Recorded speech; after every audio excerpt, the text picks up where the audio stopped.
നമ്മൾ പലപ്പോഴും വാർത്തകളിൽ കാണുന്നത് ഒരാളൊരു സംരംഭം ആരംഭിച്ചു, പ്രതിസന്ധി മൂലം അയാൾ നിർത്തിപ്പോയി, അയാൾക്കൊരു രക്തസാക്ഷി പരിവേഷം നൽകുകയാണ്.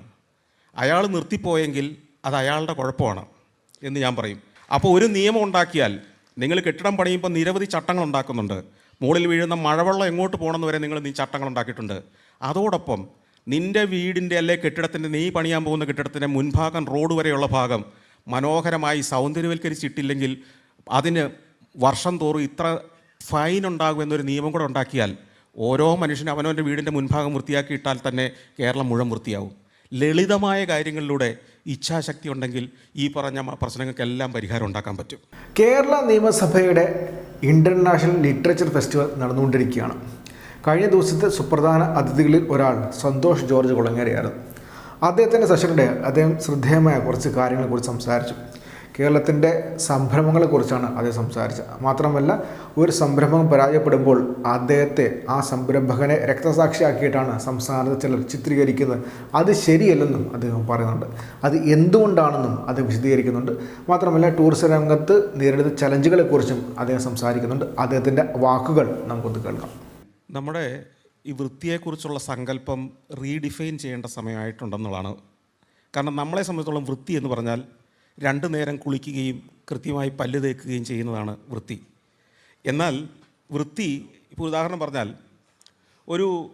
ഇത്തരമൊരു ചടങ്ങ് വേണമെങ്കിൽ ഒരു സാധാരണ ഒരു ഓഡിറ്റോറിയത്തിൽ, ഒരു ഹാളിൽ, എയർ കണ്ടീഷൻഡ് അല്ലാത്ത, ഇത്ര ഫെസിലിറ്റി ഇല്ലാത്തവരിടത്ത് നടത്താം.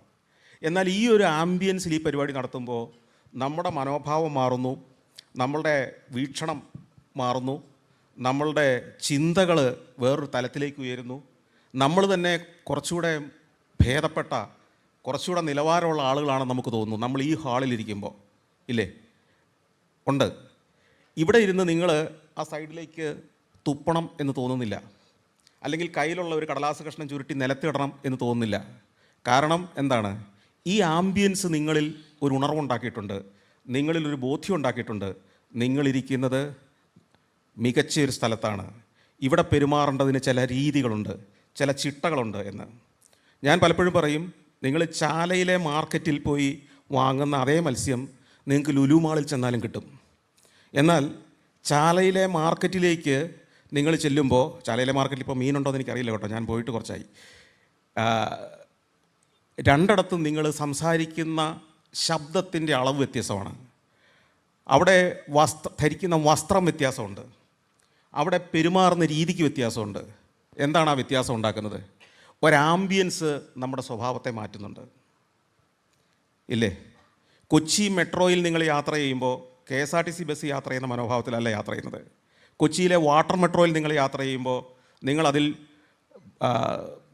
നാണയം കൊണ്ട് നിങ്ങളുടെ പേര് എഴുതിയിടുന്നില്ല. എന്താണ് വ്യത്യാസം?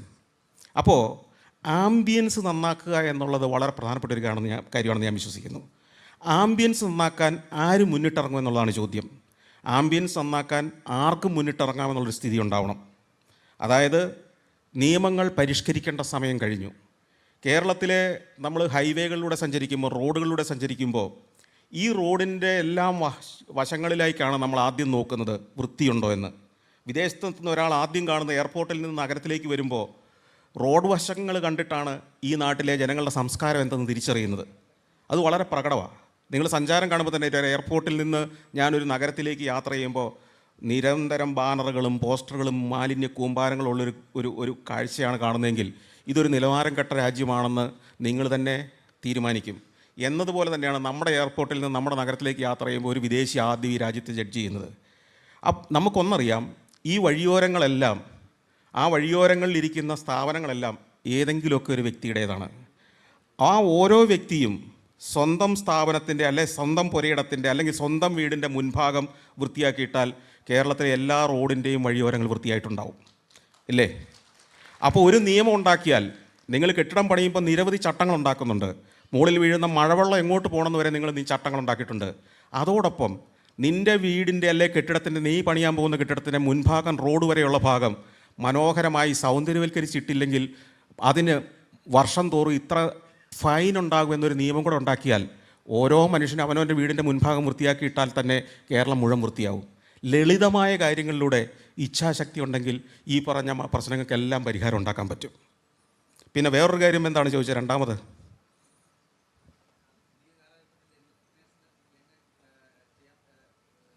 ചോദ്യം മറന്നുപോയല്ലേ? ടൂറിസം ഓണ്ടർപ്രണേഴ്സ് എന്ത് ചെയ്യണം?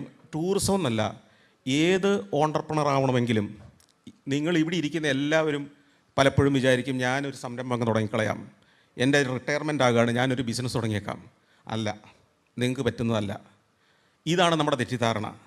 നമ്മൾ പലപ്പോഴും വാർത്തകളിൽ കാണുന്നത് ഒരാളൊരു സംരംഭം ആരംഭിച്ചു, പ്രതിസന്ധി മൂലം അയാൾ നിർത്തിപ്പോയി, അയാൾക്കൊരു രക്തസാക്ഷി പരിവേഷം നൽകുകയാണ്. അയാൾ നിർത്തിപ്പോയെങ്കിൽ അത് അയാളുടെ കുഴപ്പമാണ് എന്ന് ഞാൻ പറയും.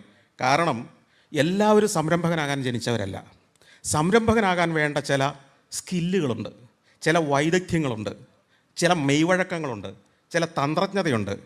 ഒരു രാഷ്ട്രീയക്കാരൻ മുഖ്യമന്ത്രി വരെ ആകണമെങ്കിൽ ഒരു പഞ്ചായത്ത് മെമ്പറുടെ വൈദഗ്ധ്യം പോരാ. ഈ വ്യത്യാസം നമ്മൾ തിരിച്ചറിയണം. നമ്മളിവിടെ കൂടിയിരിക്കുന്ന എല്ലാവരും ഒരു സംരംഭകനാകാൻ ജനിച്ചയാളല്ല. ഏറ്റവും നല്ല ന്യൂറോ സർജൻ ആകാൻ നമ്മളാരും ജനിച്ചതല്ലാത്തതുപോലെ, ഏറ്റവും നല്ല ആർക്കിടെക്റ്റ് ആകാൻ നമ്മളാരും ജനിച്ചതല്ലാത്ത പോലെ, ഏറ്റവും നല്ല പാചക വിദഗ്ധനാകാൻ നമ്മളെല്ലാവരും ജനിച്ചതല്ലാത്തതുപോലെ, നല്ല സംരംഭകനാകാനും ചില സ്കില്ലുകൾ ആവശ്യമാണ്, ചില വൈദഗ്ധ്യങ്ങൾ ആവശ്യമാണ്, ജന്മസിദ്ധമായ ചില വാസനകൾ ആവശ്യമാണ്, നയചാതുരികൾ ആവശ്യമാണ്. ഒരു പ്രതിസന്ധി വരുമ്പോൾ അതിന് പരിഹാരം കാണാനുള്ള ബുദ്ധി, വൈഭവമൊക്കെ വേണം. ഇതുള്ളവരൊക്കെ കേരളത്തിൽ വിജയിച്ചിട്ടുണ്ട്. നിങ്ങളൊന്ന് നോക്കൂ. കേരളത്തിൽ അങ്ങോളം ഇങ്ങോളം സഞ്ചരിക്കുമ്പോൾ ആയിരക്കണക്കിന് സ്വകാര്യ സംരംഭകരെയല്ലേ കാണുന്നത്? കേരളത്തിലെ ഭൂരിപക്ഷം പ്രസ്ഥാനങ്ങളും സേവനങ്ങളും നൽകുന്ന സ്വകാര്യ വ്യക്തികളല്ലേ? അല്ലേ? റെസ്റ്റോറൻറ്റുകൾ മുതൽ എത്രയെത്ര ചെറിയ ചെറുകിട ഫാക്ടറികൾ മുതൽ ആയിരക്കണക്കിന് ആളുകളില്ലേ? അതിൽ പരാജയപ്പെട്ട കുറേ ആളുകളുണ്ടാവാം, പ്രതിസന്ധി നേരിട്ട കുറേ ആളുകളുണ്ടാവാം. പക്ഷേ അതിനെ അതിജീവിച്ച എത്രയോ ആളുകളുണ്ട്. ഒരേ സ്ഥലത്ത് തന്നെ ഒരു റെസ്റ്റോറൻറ്റ് നടത്തി 5-6 പേര് ആ സ്ഥലത്ത് തന്നെ റെസ്റ്റോറൻറ്റ് നടത്തി പരാജയപ്പെട്ടിട്ട് 7ാമത് വരുന്ന ഒരാൾ എങ്ങനെയാണ് അവിടെ വിജയിപ്പിക്കുന്നതായി മാറുന്നത്? അവിടെ ഞാൻ തന്നെ സഫാരി ചാനലിലൂടെ എത്രയോ വിശിഷ്ട വ്യക്തികളെ ബിസിനസ്സിൽ സംരംഭങ്ങൾ നടത്തി വിജയിച്ച ആളുകളെ കാണിച്ചിട്ടുണ്ട്. ഈ ഏറ്റവും അവസാനം ഇന്നലെ വരെ പോയിക്കൊണ്ടിരുന്നത് മൂവാറ്റുപുഴയുള്ള ഏഷ്യയിലെ ഏറ്റവും വലിയൊരു ഡെൻ്റൽ ലാബിനെ കുറിച്ചാണ്. ഏതാണ്ട് 4500 ആളുകൾ ജോലി ചെയ്യുന്ന ആ സ്ഥാപനം നടത്തുന്നത് 10ാം ക്ലാസ് പാസ്സാവാത്ത ഒരാളാണ്. ലോകത്തിലെ ഏറ്റവും വലിയ 2ാമത്തെ ഡെൻ്റൽ ലാബാണ്. അതായത് പല്ലിന്. അദ്ദേഹം എൻ്റെ അടുത്ത് അഭിമാനത്തോടെ പറഞ്ഞു, നിങ്ങൾ കേരളത്തിലെ ഏതെങ്കിലും ഒരു മന്ത്രിയുടെ പേര് പറ, അല്ലെങ്കിൽ കേരളത്തിലെ ഏറ്റവും പ്രമുഖരായ സാഹിത്യകാരന്മാരുടെ പേര് പറ, അവരുടെയൊക്കെ വായിലിരിക്കുന്ന ആർട്ടിഫിഷ്യൽ പല്ല് ഞാനുണ്ടാക്കി കൊടുത്തതാണെന്ന്. അപ്പോൾ അത്ര അഭിമാനത്തോടെ പറയുന്നുണ്ടെങ്കിൽ കേരളത്തിലെ മിക്കവാറും പേരുടെ പല്ല് മാറ്റി വെച്ചിട്ടുണ്ടെങ്കിൽ അതൊക്കെ അദ്ദേഹത്തിൻ്റെ ഫാക്ടറിയിൽ ഉണ്ടാക്കിയതാണ്. അപ്പോൾ എത്ര സംരംഭങ്ങളെക്കുറിച്ച് പറയാൻ കഴിയും. അപ്പോൾ സംരംഭകനാകണമെങ്കിൽ, ടൂറിസത്തിലല്ല എവിടെയും ആകണമെങ്കിൽ അതിന് ചില വൈദഗ്ധ്യങ്ങൾ ആവശ്യമാണ്. ആ വൈദഗ്ധ്യമുള്ളവരെ വിജയിക്കുകയുള്ളൂ. അതിനെ ഒന്ന് തേച്ച് മിനുക്കിയെടുക്കാൻ ബിസിനസ് സ്കൂളുകൾക്ക് ചിലപ്പോൾ പറ്റിയേക്കാം. ഈ ബിസിനസ് സ്കൂളുകളിലെല്ലാം പഠിപ്പിച്ചു വിടുന്നത് സംരംഭകരാകാനല്ല, സംരംഭങ്ങളിലെ ജോലിക്കാരാകാനുള്ളതാണ് വൈദഗ്ധ്യം. അല്ലേ? MBA പഠിച്ച ബഹുഭൂരിപക്ഷം പേരും സ്വയം സംരംഭകരാകുകയല്ല, ഏതെങ്കിലും ഒരു സംരംഭകൻ്റെ മാനേജരാകുകയോ അസിസ്റ്റൻറ്റ് മാനേജരാകുകയോ ചെയ്യുന്നത്. അവരെ സംരംഭകനാക്കാൻ ഇപ്പോഴും പഠിപ്പിക്കുന്നില്ല എന്നുള്ളത് സത്യം. സംരംഭകനാകാൻ ആരെയും പഠിപ്പിക്കാൻ കഴിയില്ല. സംരംഭകത്വം ഉള്ളിലുള്ളൊരു വാസനയാണ്. ഒരു ചിത്രകാരനാകുന്നത് പോലെ, ഒരു കഥാകൃത്താകുന്നത് പോലെ, ഒരു കവിയാകുന്നത് പോലെ ഉള്ളിലെ വാസന കൊണ്ട് മാത്രമേ ഒരാൾക്ക് നല്ല സംരംഭകനാകാൻ കഴിയൂ. അതിനെ ഒന്ന് തേച്ച് മിനുക്കിയെടുക്കാനെന്ന് മാത്രമേ ഉള്ളൂ.